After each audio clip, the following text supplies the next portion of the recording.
magpaparinig ako para mapansin ko that kind of intention. And I think because I didn't have that parang plan of me mentioning, I think mas na-feel nila na I genuinely want it.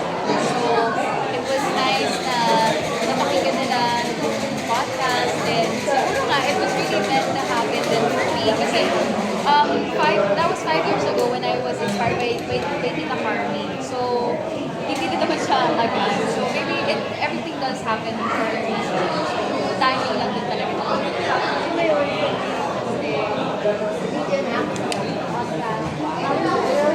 I know, inalagay ko na siya sa bio ko, sa IG bio ko.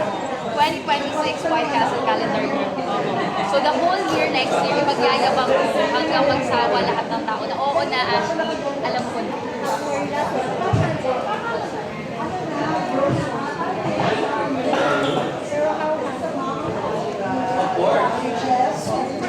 Super hands-on actually. And it was really nice collaborating with the whole team because they gave me so much freedom. And kasi may ibang mga clients, di ba, na set na kami dito, ito yung gusto namin, ganyan. But it's nice that they value also yung mga gusto ko. Ayun, I think we made the right choice naman. And I'm super proud of the outcome. Really excited for everyone to see it. Half step lang po tayo ng content. Half step lang. Thank you po. For GMA naman. Congratulations again, Ashley. So, ano ang pakiramdam mo at officially launched ka na as a calendar girl? Hello, nakakatawa ng puso.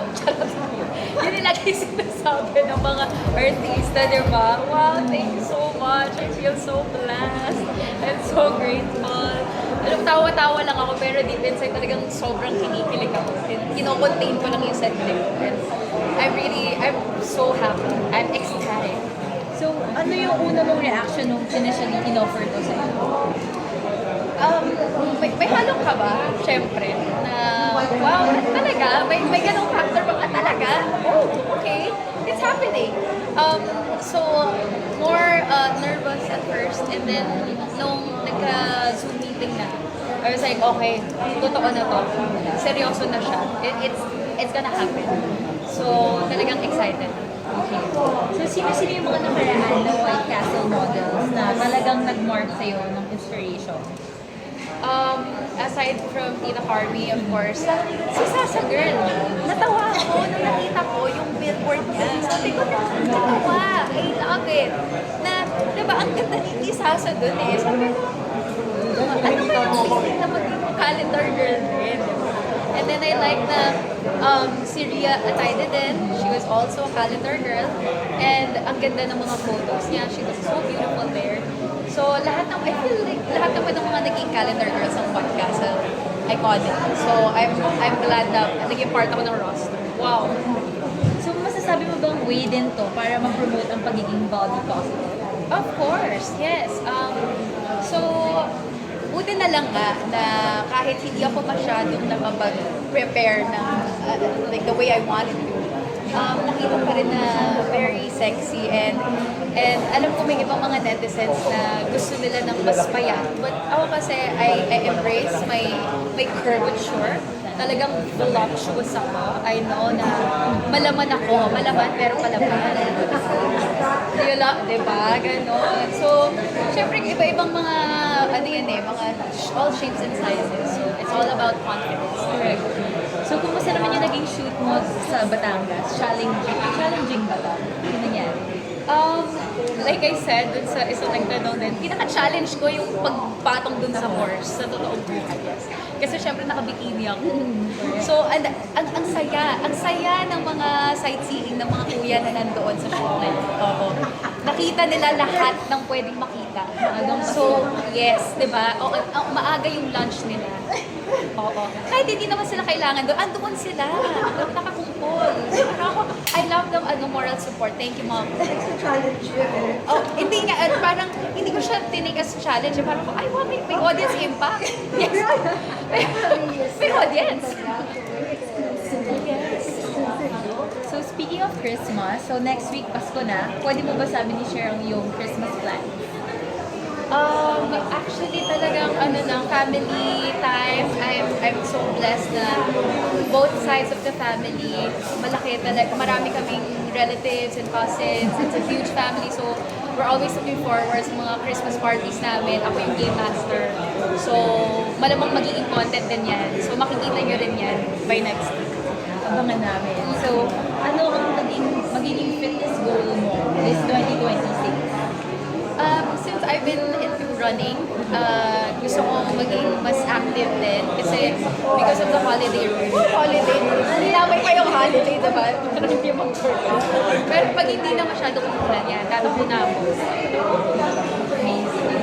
So, ano pa ang mga payo mo sa mga gustong magbalik sa Lindo sa ngayong holiday season na puro kain at party? I think, kasi, feeling ko yung ibang tao, when they think of dieting or para magpapayat, nilideprive nila yung sarili nila sa pagkain na hindi naman dapat gano'n.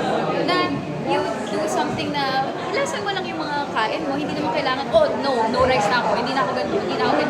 Siyempre, nililimit mo yung sarili mo tapos nahihirapan ka na. So, I think you can always enjoy yung mga pagkain ng little portions lang para for you to be, para maging sustainable yung diet mo. And also, syempre, iwas sa mga junk food, ganyan. Pero hindi ko rin iinom ng shot ng White Castle. Okay. Kailangan kasama sa diet ko.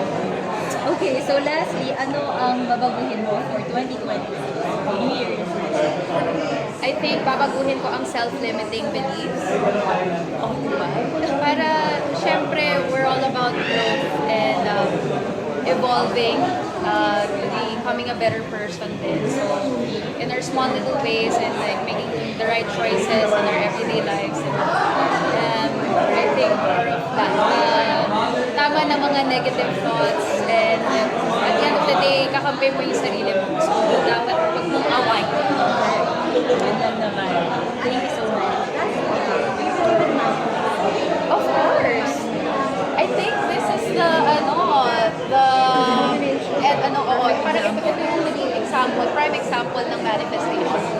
And I think manifestation will only be successful if you truly believe that it is true. Kasi even if sabihin mo, mini-manifest ko to, pero may doubt ka naman sa sarili mo, I don't think makukuha mo siya. But since I really wanted it, and I think the universe knew how much I wanted it, then binigay siya sa akin na so easily na it was like a gift handed to me, that I didn't have to force things. And that's why I really take good care of it. Kasi alam ko, minsan lang to. So I'm really enjoying every moment. Thank you, Ashley. Thank you.